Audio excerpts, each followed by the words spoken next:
Hello दोस्तों, कैसे हैं आप। मैं हरिओम सूर्यवंशी स्वागत करता हूं आपका एएसएफ अकेडमी में। आज हम पढ़ने वाले हैं क्लास 10th का सेकंड चैप्टर, जिसका नाम है हमारा अम्ल, क्षार एवं लवण। आइए इसके बारे में हम जानते हैं कि अम्ल क्या होते हैं, क्षार क्या होते हैं और लवण क्या होते हैं। बेसिकली हमारे अम्ल स्वाद में कैसे होते हैं, खट्टे होते हैं, जबकि क्षार हमारे स्वाद में कैसे होते हैं, कड़वे होते हैं। और जो अम्ल होते हैं हमारा, वो क्या कहते हैं, लाल लिटमस सॉरी हम अम्ल जो होते हैं हमारे, वो नीले लिटमस को कैसा कर देते हैं, लाल कर देते हैं। जबकि जो हमारे क्षार होते हैं वो लाल लिटमस को कैसा कर देते हैं, नीला कर देते हैं। आइए हम इनके बारे में पढ़ते हैं और आपके जो भी डाउट्स हैं हमें बताइए, हम उन्हें आप पर क्लियर करेंगे। सबसे पहले हम पढ़ते हैं अम्ल के बारे में। अम्ल तो अम्ल होते क्या है हमारे, इनमें हम पॉइंट बाय पॉइंट देखते चलेंगे। अम्ल हमारे क्या होते हैं, अम्ल हमारे स्वाद में कैसे होते हैं, स्वाद में खट्टे होते हैं, खट्टे होते हैं। अगला पॉइंट देखेंगे इसके बाद हमारा, अम्ल क्या कहते हैं हमारे, अम्ल नीले लिटमस पेपर को, नीले लिटमस पेपर को कैसा कर देते हैं, लाल कर देते हैं, कर देते हैं।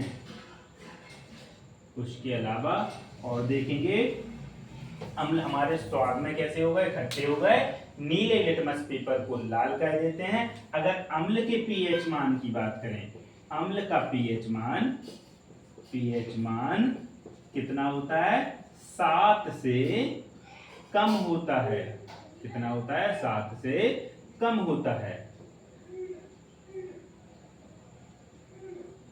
और क्या होता है, अम्ल की जब हम क्या कहते हैं, क्रिया कराते हैं, अम्ल की जब हम जल से क्रिया कराते हैं तो यह क्या कहते हैं, हाइड्रोजन आयन प्रदान करते हैं। अम्ल जल से क्रिया कर हाइड्रोजन आयन प्रदान करते हैं। ठीक है। इसी प्रकार हम क्षार के बारे में देखेंगे। क्षार के बारे में देखते हैं।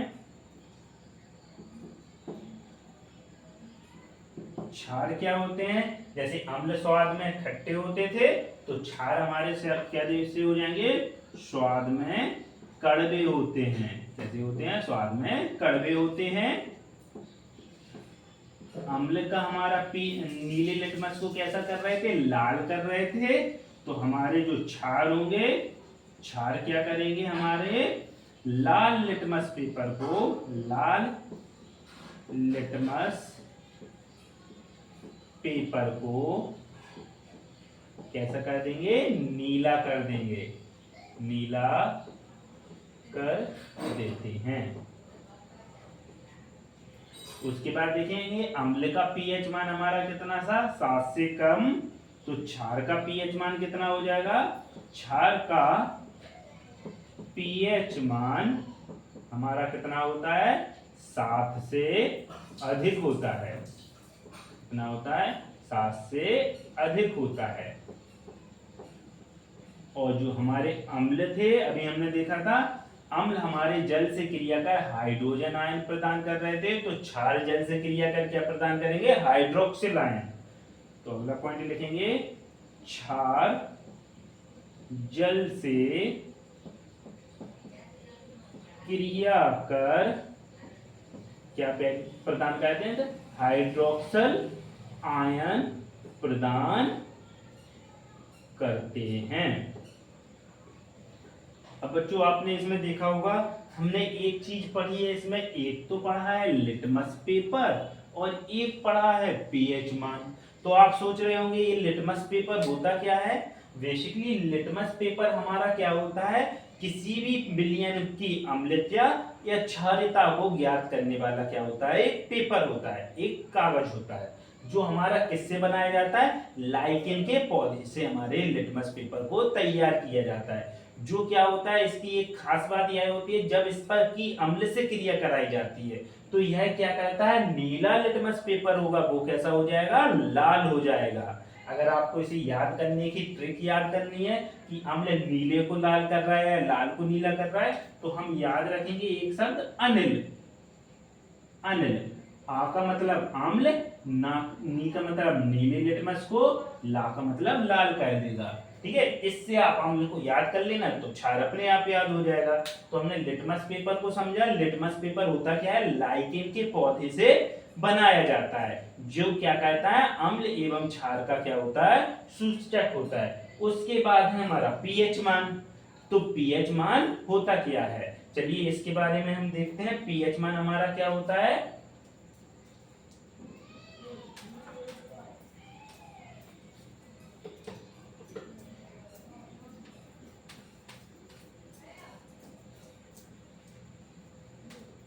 देखिए पीएच मान के बारे में हम जानकारी लेते हैं। जैसे अभी हमने अम्ल और क्षार के पॉइंट लिखे थे, तो इसमें आपने देखा होगा अम्ल और क्षार में कई बार हमारा अंतर पूछा जाता है। तो अगर हम अम्ल को और क्षार को इन्हीं पॉइंटों को अलग अलग करके टेबल बना के लिख देंगे तो हमारे अम्ल और क्षार में अंतर हो जाएंगे। अब हम बात करते हैं अपने पीएच पैमाने की। पीएच पैमाना या इसे पीएच स्केल भी बोलते हैं। ये इसमें पीएच का जो मतलब होता है पावर ऑफ हाइड्रोजन भी इसे बोलते हैं, मतलब किसी बिलियन में हाइड्रोजन की कितनी सांद्रता है, उससे हम क्या निकालते हैं, पीएच मान को निकालते हैं। जो पीएच पैमाने की खोज है वो हमारे सोरेनसन नामक वैज्ञानिक ने की थी। सोरेनसन नामक वैज्ञानिक थे। कौन थे, सोरेनसन नामक वैज्ञानिक थे, जिन्होंने हमारे क्या की थी, पीएच पैमाने की खोज की थी। इसके लिए होता क्या है, कोई भी हम जलीय विलयन लेंगे और उसका क्या करेंगे, पीएच वैल्यू निकालते हैं। इस स्केल में होता क्या है, हमारे पास एक स्केल होती है जिसमें हमारे 1 से लेके 14 तक क्या रहते हैं, अंक रहते हैं। जैसे 0, 1, 2, 3, 4, 5, 6 और 7। 7वां बिंदु हमारा स्पेशल होता है। 8, 9, 10, 11, 12, 13, थोड़ी लंबी हो गई है इसे छोटा कर लेते हैं, और 14। यह हमारी क्या होती है, पीएच स्केल मान लीजिए।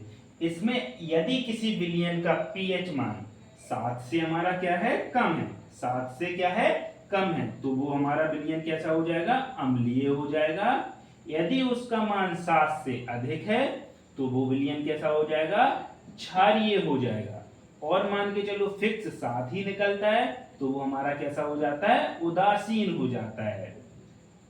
कैसा हो जाता है, उदासीन हो जाता है। जैसे अगर 7 से कम तो अम्लीय, 7 से अधिक तो क्षारीय, और फिक्स 7 तो कैसा हो जाता है, उदासीन।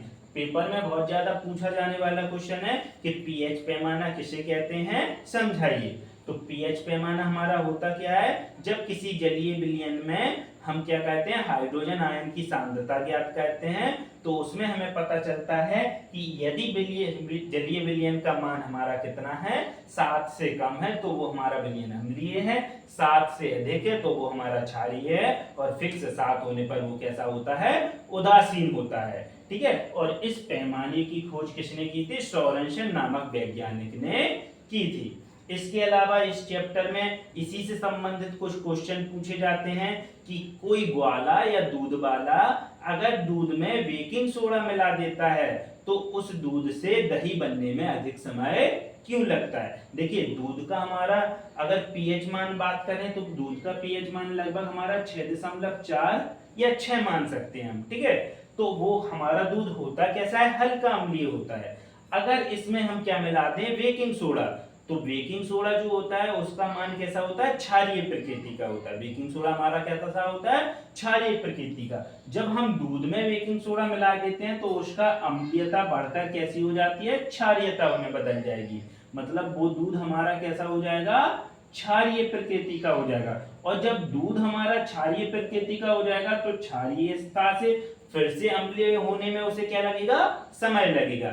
इसी कारण जो ग्वाले या जो हमारे दूध डेयरी वाले दूध देते हैं उनका दूध हम लंबे समय तक आसानी से रख सकते हैं, या उससे जब हम दूध से दही बनाते हैं तो उस दूध से दही बनने में कैसा लगता है, अधिक समय लगता है।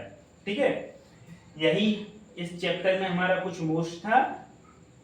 इससे संबंधित आपको और भी नई नई टॉपिक हम बताते हैं। आइए चलते हैं नेक्स्ट क्वेश्चन की ओर।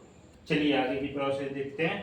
आगे हम पढ़ेंगे बेकिंग सोडा के बारे में। यह कुछ मोस्ट इंपोर्टेंट क्वेश्चन है जो पेपर में बहुत ज्यादा पूछे जाते हैं। जैसे उनमें से एक है हमारा बेकिंग सोडा, जिसे हम खाने का सोडा भी बोलते हैं, जो हम खाने बनाने में मोस्टली यूज करते हैं। तो आइए देखते हैं बेकिंग सोडा क्या होता है। पेपर में इससे संबंधित काफी सारे क्वेश्चन बनते हैं कि बेकिंग सोडा क्या होता है, बेकिंग सोडे का रासायनिक सूत्र क्या है एवं इसके उपयोग क्या क्या है। तो आइए देखते हैं कि बेकिंग सोडा। तो बेकिंग सोडा बेसिकली बनते कैसे है, जब हम प्रयोगशाला में क्या कहते हैं सोडियम कार्बोनेट, सोडियम कार्बोनेट को क्या कहते हैं कि संतृप्त जलीय विलयन में हम क्या कहते हैं CO2 को प्रवाहित कर देते हैं, तो हमारा बेकिंग सोडा बनके तैयार हो जाता है। सोडियम कार्बोनेट क्या होता है हमारा Na2CO3, इसका रासायनिक सूत्र क्या होता है Na2CO3।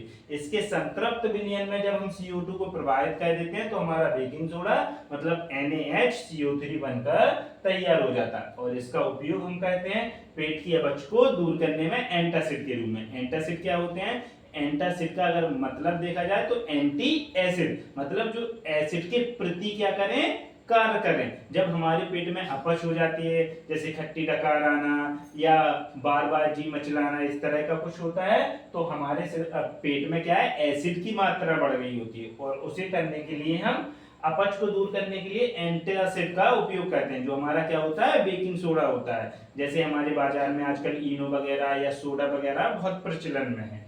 इसके अलावा हमारा इसका उपयोग ब्रेड, केक आदि बनाने में, जैसे बेकरी उद्योग में हम देखेंगे तो ब्रेड बनाने में, केक बनाने में आदि बनाने में हम क्या कहते हैं बेकिंग सोडे का उपयोग करते हैं। उसके बाद है हमारा अग्निशमन यंत्र बनाने, मतलब आग को बुझाने के लिए जो उपकरण बनाए जाते हैं, कई उपकरणों में हम बेकिंग सोडा का क्या कहते हैं इस्तेमाल करते हैं, जो क्या कहता है आग के ऊपर जाकर एक फोम के रूप में क्या बना देता है परत बना देता है, जिससे आग का ऑक्सीजन से संपर्क टूट जाता है और आग बुझ जाती है।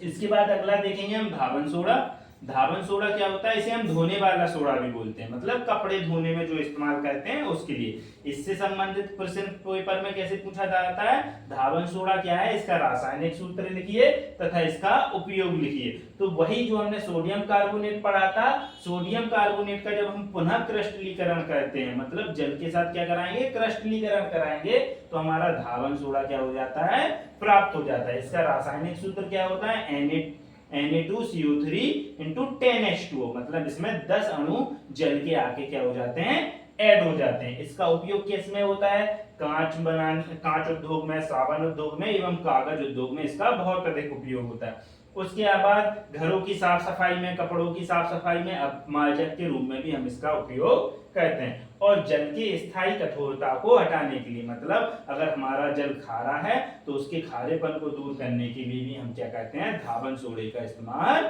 बहुत अधिक करते हैं। चलिए देखते हैं आगे। चलिए अगले देखते हैं। अगला है हमारा व्यंजक चूर्ण। उसी तरह क्वेश्चन बनेगा हमारा कि व्यंजक चूर्ण किसे कहते हैं, इसका रासायनिक सूत्र और एवं इसके उपयोग लिखिए। तो देखते हैं व्यंजक चूर्ण हमारा होता क्या है, जब हम शुष्क बुझे हुए चूने पर, बुझा हुआ चूना मतलब जिसमें हम जल मिलाकर उसकी क्रिया करवा लें, जब शुष्क बुझे हुए चूने पर क्लोरीन गैस प्रवाहित की जाती है तो हमारा क्या बनता है व्यंजक चूर्ण बनता है। मतलब शुष्क बुझे हुए चूने के ऊपर हमने क्या डाल दी क्लोरीन गैस प्रवाहित कर दी, तो हमारा क्या बन जाता है व्यंजक चूर्ण, जिसका सूत्र रासायनिक सूत्र क्या होता है CaOCl2। इसके लिए देखिए हमारा समीकरण भी है कि CaOH मतलब बुझा हुआ चूना लिया, इस पर हमने क्लोरीन गैस प्रवाहित की, तो हमारा CaOCl2 मतलब हमारा क्या बन गया व्यंजक चूर्ण बन गया। और क्या निकल के आया हमारा जल का एक अणु निकल आया।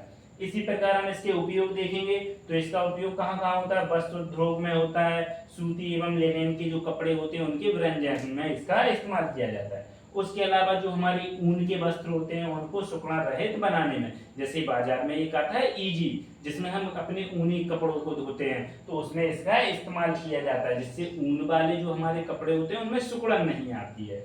उसके अलावा पीने के पानी को कीटाणु रहित करने में, मतलब जो हमारा पीने योग्य पानी होता है जैसे कुएं तालाब वगैरह, तो उसमें हम व्यंजक चूर्ण मिला देते हैं जिसके कारण उसमें कीड़े नहीं पड़ते हैं। अगला है हमारा प्लास्टर ऑफ पेरिस। पेपर में बहुत ज्यादा पूछा जाता है, बहुत बहुत मोस्ट इंपोर्टेंट करके आप इसे नोट कर लेना।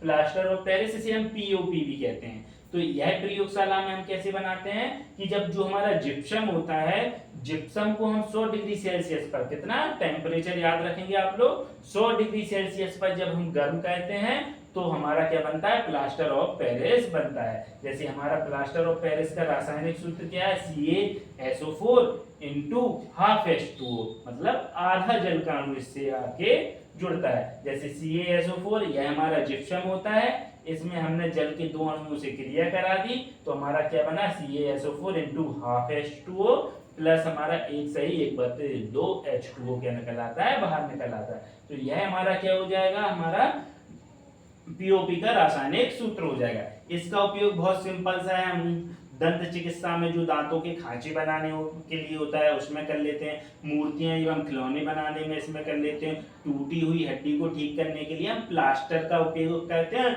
वो इसी से बनाया जाता है। इसके अलावा हमारी जो पीओपी से हम पुट्टी वगैरह करते हैं, घरों को चिकना करने के लिए भी इसका इस्तेमाल किया जाता है। इसके अलावा इस चैप्टर में आपके कुछ मोस्ट इंपोर्टेंट क्वेश्चन और हैं जिन्हें मैं आपको आगे बता दूंगा।